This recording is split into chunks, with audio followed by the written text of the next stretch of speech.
again, there's no such thing as past, present, or future. When it comes to your mind, there's just now. You can think of the past, you can think of the future, but when you think of the past or you think of the future, what are you really doing? You're just entertaining yourself with stories right now. Yeah. And so we change those stories within you right now. It's going to change your behavior right now.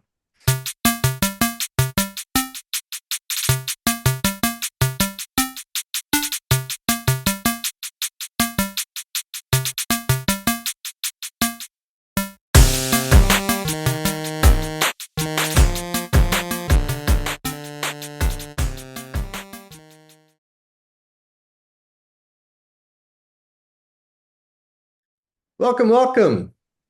This is Internet. Are you okay? Where we dissect the web's craziest stories to determine what's really going on from a mental health perspective. I'm Patrick Ward. I'm a trained neuroplastician that specializes in memory reconsolidation.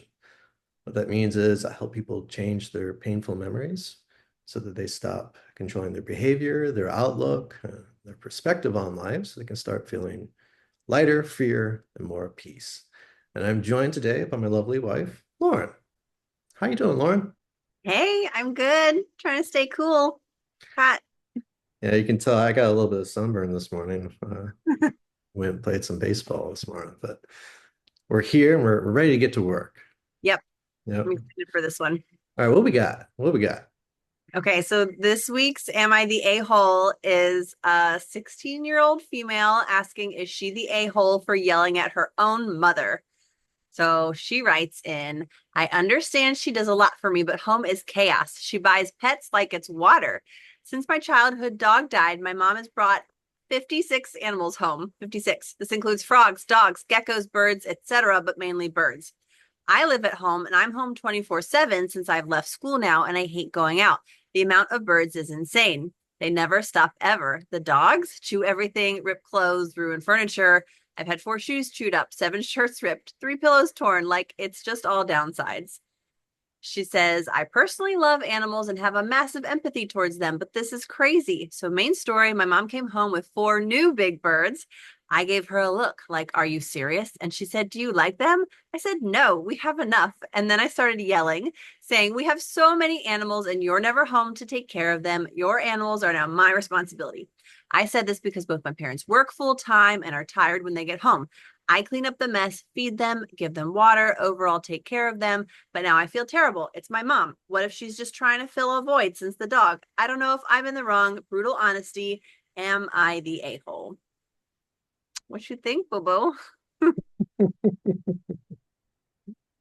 I heard a lot of stuff that kind of piqued my interest. It's kind of like a question of where to start, to be honest with Yeah, you. there's a But lot in there. there's a lot packed in that little AITA. Um, and I also thought it was interesting that it was mostly birds. You know, if we're gonna go just symbolically, why birds? Do we feel caged? Do we want to be free? Do we want to fly? Do we not Ooh, like it where we debate are? here coming out. I don't know. I don't know. These are just makes you wonder, right? Okay. But, yeah, the family dog. It's always sad when the family dog dies, and like we just lost our dog a couple of years ago, and Mm, it was a big family affair, and kind of for sure. it hurt all of us. Um, We have replaced it with one dog, though. Well, no, 2 small animals. Not 56, though. well, that's true. Yeah, I don't really count the ones I hardly ever see, but yeah. Um, but when the dog dies, it can be crippling to the family structure. And many reasons for this, but just as a father, with kids that are growing up every day, getting bigger every day, I can imagine that losing the family dog kind of reminds mom that, oh, time is passing, right? Time is passing. This little family structure that I've built isn't going to last forever, right? And she might already be dealing with empty nest syndrome, even though her nest is very, very much filled and Now it is, yeah. literally with birds. Little. But 56. That's quite excessive. 56, and it looks like the daughter is taking on most of the responsibility for their care, at least from her perspective. I know it's a 16-year-old's perspective of this problem, but Yeah, and that can be skewed for sure. Yeah. right. Like I had But to she fill at that least water feels, bottle today. You what'd know, you say? I had to fill their water bottles today. I'm so exhausted. Exhausted. But to be, but like, let's just assume she does feel like this big burden. I mean, she does. She feels it regardless. She feels it, and Um, we respect what she feels. Yes, absolutely. Uh, I am more interested in mom than I am her, though I do have some things to say about her. But where do you want to mom, start?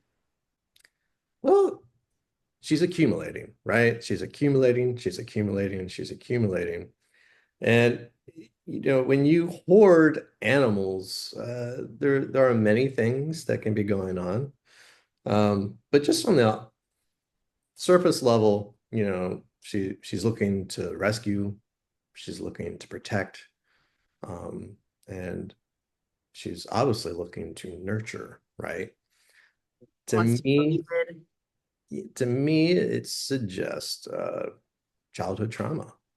To Mhm. you know, to be honest, I don't know. Like I said in the first episode, I don't know the answers to any of these questions, but these are things that I would start asking, right?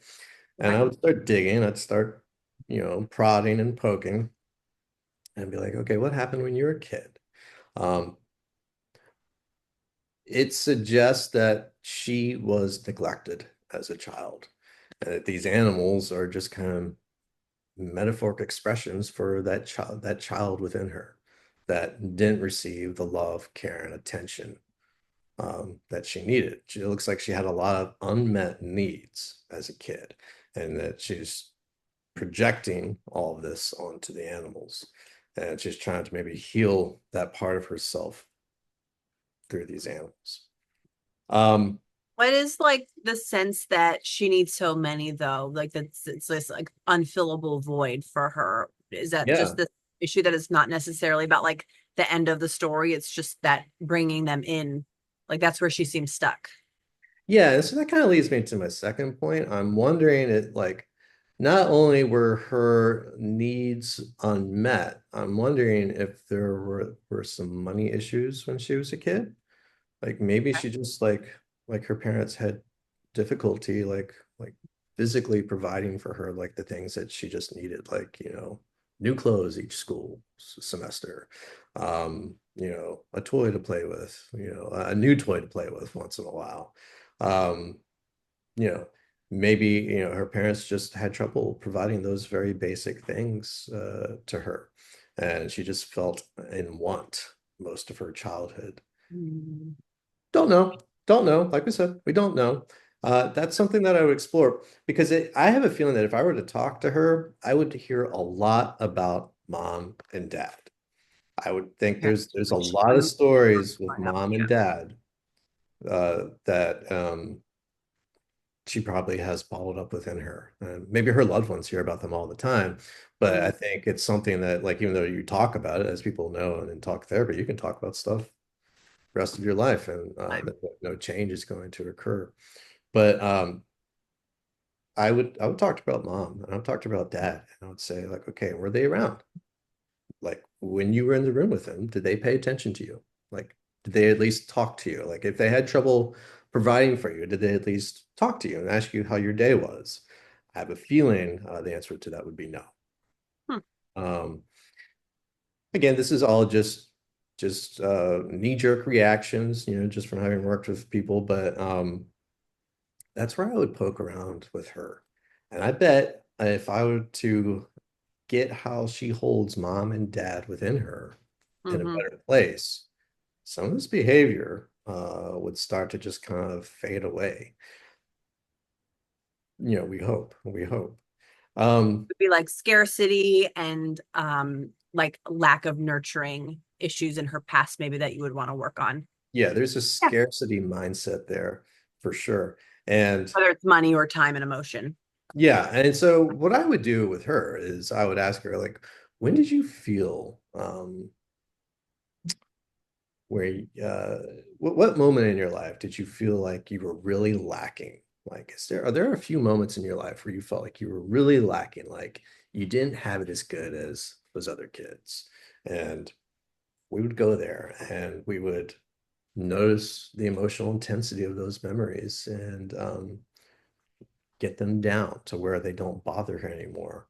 And once we got the emotional intensity down, we start changing a few of the details so that in her mind, we can't literally change the past, as you know, we can't do that. We can't change that which does not exist, but within her, we can change the stories so that when she thinks of her past, she has feel good feelings. Mm. And that's going to change when you again, there's no such thing as past, present, or future. When it comes to your mind, there's just now. You can think of the past, you can think of the future, but when you think of the past or you think of the future, what are you really doing? You're just entertaining yourself with stories right now. Yeah. And so we change those stories within you right now. It's going to change your behavior right now. Well, let's talk about the daughter for a minute then, because this is her right now. You know, Yeah. kind of, she might be developing these memories right now of a really stressful home situation. So, obviously, she's feeling this stress, and her original post is like, I feel bad basically that I yelled at my mom. And so Yeah. maybe your mom is sensitive. But then, there were a couple other red flags that I'm sure you noticed. She's 16, but she's left school now, hates going out, and is home 24/7. So, if like a client came to you kind of in a similar situation, they're like, this is the issue with my mom that's going on, but then these other side red flags come up. Go. Where are you starting from, Patrick? Well, I think with her, we're also going to hear a lot about mom. Yeah, for sure. And if we talk to mom, we're going to hear a lot about mom's mom. And I think if we talk to our primary, what I like to call AITA, if we talk to AITA, AITA's going to talk about mom. And The 16-year-old. yeah, the 16-year-old. And I think our primary AITA, um, I I'm wondering if her mom dropped out of high school. Um, because everyone seems to be okay with the fact, just judging from what we have. We don't have much. Right. It's a very small snippet of a person's life. A paragraph is a drop in the bucket, Right. Um, or yeah. But I have a feeling mom herself dropped out, and I have a feeling she's mirroring mom. And it's clear that from mom's perspective, her daughter is a lot like her because, she's buying all these animals and she's just assuming it's like, oh, you don't love these as much as I do? Uh, Of course you yeah, love these animals. And I think from the daughter's perspective, yeah, she's a lot like her mom as well. sure. But there is just it appears that, Ada feels that school is pointless or just she felt like it was okay to leave. Hmm. And we need to figure that out because that's a big thing. A Right. kid dropping out of high school, you need high school.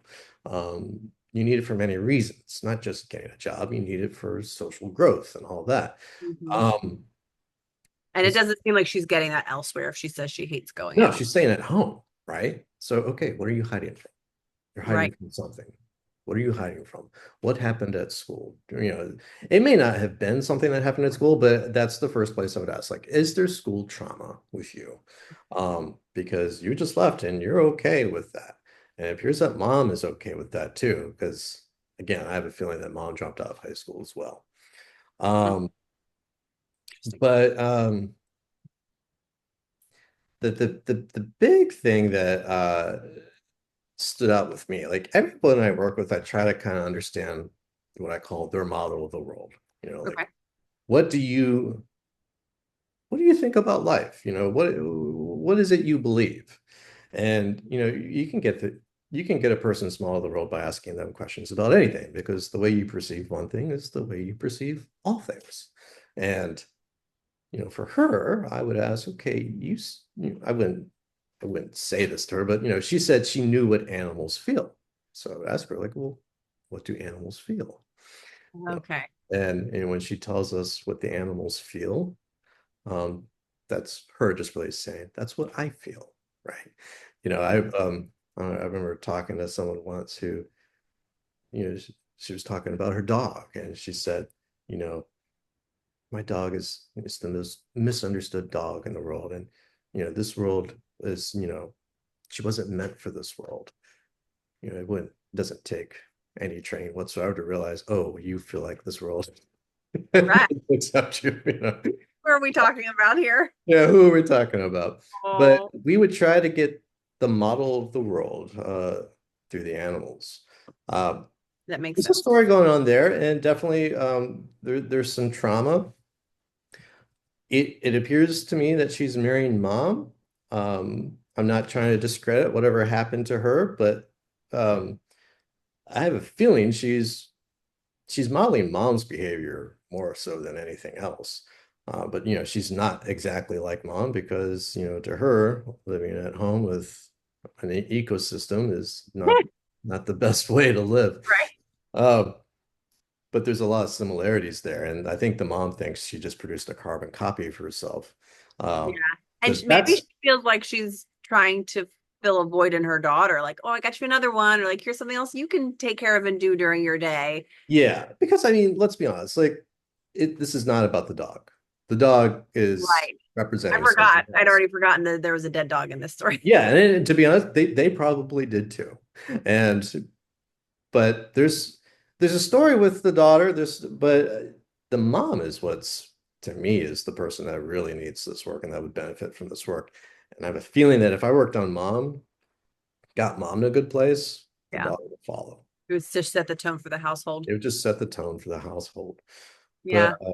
yeah, that's where Like, we would dig. yeah. Yeah, for sure. So Uh, I would say maybe no one's the a-hole here. no one's the a-hole. I think there's just a lot of wounded puppies in this Right. household. Literally and metaphorically. Well, no, isn't it mostly birds? But Right. yeah, but there's a lot of people there that are carrying some grief. What's Yes. interesting to me though is the father. Mm. He's barely mentioned. He works full time. That's all we got. The dad's putting up with this behavior.